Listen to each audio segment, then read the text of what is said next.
I am back. Welcome to another vlog.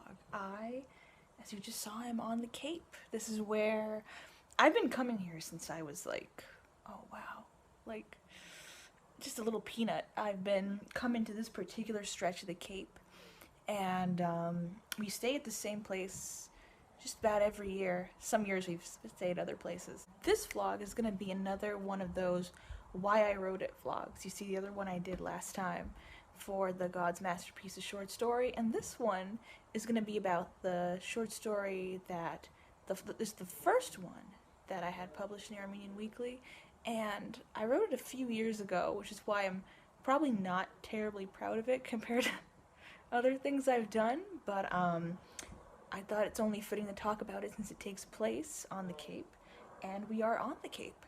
So the short story Drowsy, it is about a family who are taking their last vacation together as a family as they know it, because the mom and the dad are about to get a divorce, and because the mom's struggle with obsessive compulsive disorder has kind of been taking a toll on the family, and it had been, I guess, a lot of things building up, and finally they just decided it was healthier to not be married anymore. I know that I included some stereotypical things in there of like, oh, the obsessive hand washing. I know what OCD is, believe me. It's not just hand washing, it's compulsions, it's constant, obsessions with certain numbers, or having obsessive thoughts about things you would never do, like hurting yourself or hurting other people, or obscene thoughts, just intrusive thoughts. Believe me, I know what it is. And in some of my work, I really like to satirize stereotypes themselves by, how else, beating you over the head with it, like this. Maybe not like this. That's a really weak hand. So let's get down to business to defeat the Huns. Let's talk about the characters. So there are the three kids. There is the one whose perspective is told from.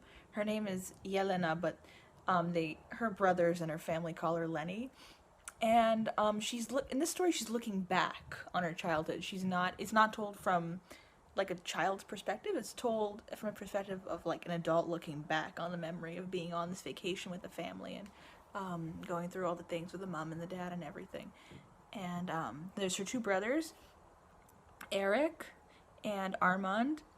And she's the youngest of those three kids, and then there's a dad, Alex, and the mom, Yelena Senior. See, little Lenny, Yelena is named after her mother. I was listening to Sweet Judy Blue Eyes by Crosby, Stills and Nash. I was just on a weird CSN binge when I was writing this story. Do you guys think of them as Crosby, Stills and Nash, or Crosby, Stills, Nash and Young? Because I don't know why. I don't think of them as CSN. Why?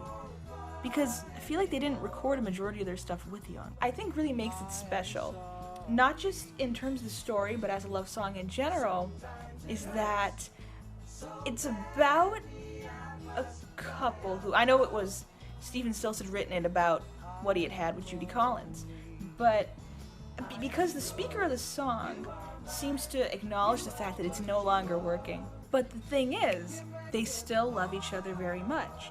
And the particular line that stuck with me, and I think possibly this line is what maybe drove me to write the entire story, is when Stephen Stills sings, "This does not mean I don't love you, I do. That's forever, yes, and for always." The thing about Yelena, big Yelena, the mom, and Alex is that they love each other so much, and the dad, he really does not want to let her go. That, I think, is a much more complex way of writing a story about love. You don't take the easy way out by just making it about, oh, a love gone bad and they don't want to see each other anymore, da-da-da. When you write about people who want to be together, but they know they shouldn't be together, and it eats away at them, I think that adds another layer of complexity. We see Lenny's mother engaging in these compulsive behaviors, and we see the kids who don't really understand how to help their mother. We see them trying to help her.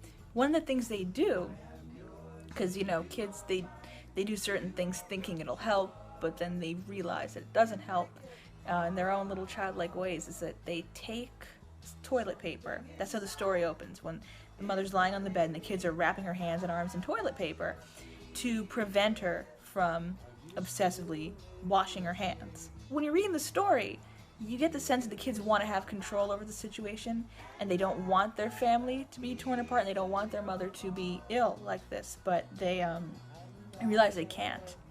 And there's a line at the very end when there's a part at the very end where they're about to leave, and Lenny has to, basically she has to take Benadryl, not because she has allergies, but because she has very severe motion sickness.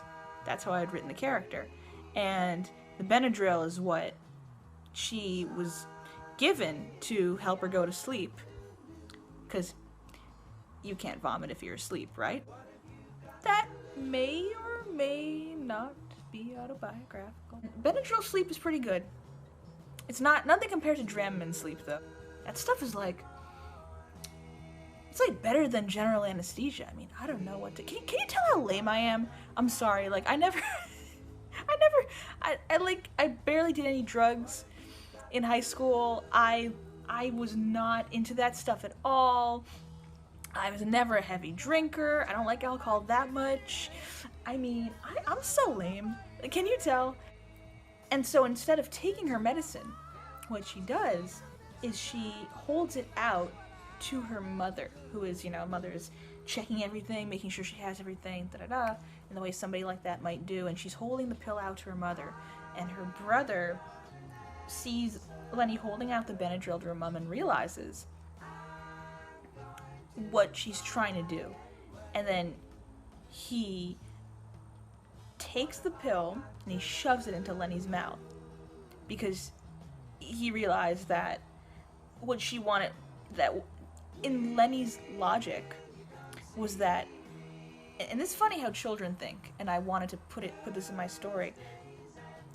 Lenny thought that by giving the medicine to her mother, she thinks, you know, she's little, she thinks medicine is medicine, and that, you know, she knows when she takes it, she feels better, and she thought that if she gave the medicine to her mom, that if she gave the Benadryl to her mom, that it would take away, you know, the OCD and the depression and everything, and the family would be all right again. This is part of how I think I've grown as a writer.